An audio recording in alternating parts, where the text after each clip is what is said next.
We're back on We Found New Music at Dash Radio.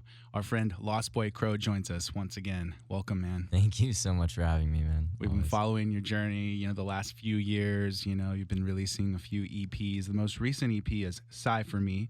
You played a couple of tracks. I believe those tracks are on that EP, correct?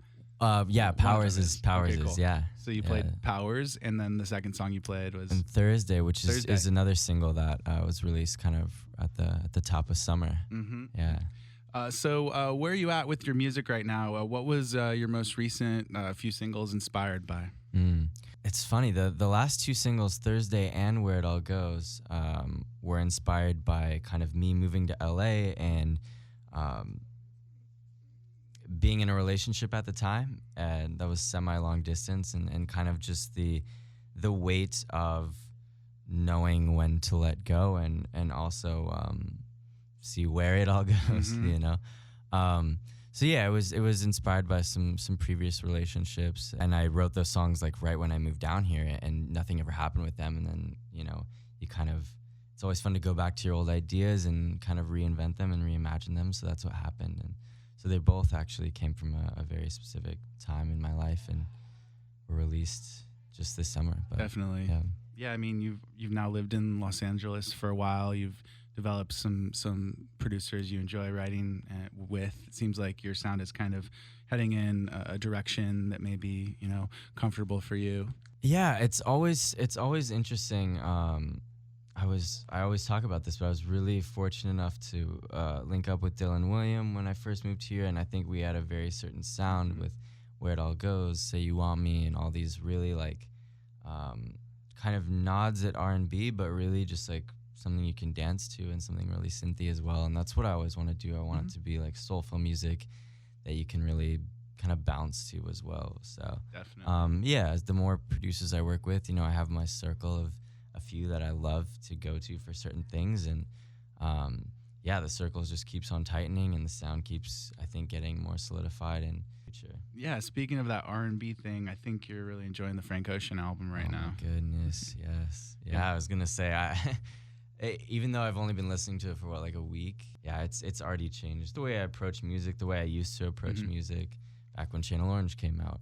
As a songwriter, it was just so pivotal for me, and that album just couldn't have come at a more opportune time to, as I'm transitioning right now with a whole new batch of songs and projects.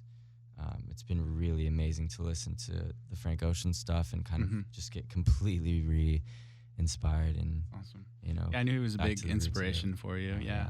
You just recently went on tour with Verity. What was that experience like? And then I know you also took some time off in Canada after that as well. Yeah, no, it was great. I definitely needed the time off was excellent. It was much appreciated because the tour was brilliant. Verity's an amazing artist. Her band and her team's great. But tour is just a grind. No matter I think what level you're at, especially this. I've been out on the road a bit before, but playing that consistently every night. You just learn what you can do vocally, how much rest you need, how much fun you're not compared to the rest of the band. I was an old man on tour for sure. Really? But yeah, it was a blast, and I learned a lot about myself as a performer and just getting inspired by going to cities that I've never even been to and having people know the words to songs is probably the most meaningful thing that's ever happened to me, honestly. It was great, and then, partially exhausted, partially I still had the travel bug and just decided to go up to Canada with my friend. And, Did you write some new tunes up there or get some more inspiration? I did some jamming, for sure, but not a lot of writing, just kind of making new friends and kind of taking it all in, taking a seat. I think sometimes it's good to maybe withhold not creating, but making things. And then when you kind of get back in your environment, you have so much inspiration, you just can't stop making stuff after that. It seems like you definitely are having a steady flow of releases. So, even if you have a few weeks where you're not writing, you've been steadily releasing for your fans, It's been cool to watch that. You've had a few EPs, but then you keep on surprising us with singles. Thank you. Yeah, I've been so inspired ever since I moved to LA. So it's definitely been been a lot of songwriting, a lot of creating. That's awesome, man. And speaking of LA, you're going to be playing, a grand stage here in LA next week. I am indeed, yes, It's very excited. a bit of a monument here in LA. We don't have too many here, but you're definitely championing the city if you're able to play. So Absolutely. So how does that feel for you? Playing Union Station next week? It feels amazing. I'm really excited for the opportunity, and even more. I think LA, it's always been the hometown of Lostboycrow. I always say that, and it really has. Like, people always show up and they're just so supportive whenever I play here. It's amazing, and even more full circle than that. I remember catching a train from Portland to LA like maybe 5 years ago to visit another musician friend of mine, and just loving it. But anyway, so the train, obviously, it came in at Union Station. And so it just feels really full circle to now be playing there where I kind of first fell in love with LA. So it's an amazing experience, and I'm really grateful for that. There you go. Beautiful. You're also closing out our summer concert series. September 3rd, you're headlining it. Yeah. And that's after 8 weeks of straight concerts for us. That's amazing. So we're just really thrilled you're able to do it. And I think that it's a perfect ending to it. Oh, I'm honored, man. But, honored. We definitely want to bring you in before that. So 9 o'clock, September 3rd at Union Station. Yeah. And now we've got a few more tricks up our sleeve, and we're ready to get out in front of people again. So some cool lighting live too, huh? Yeah, that's the plan. Yeah, that's the plan. Well, we can't wait to see that. Yeah, me too. Yeah. Any other shows you're planning at the moment?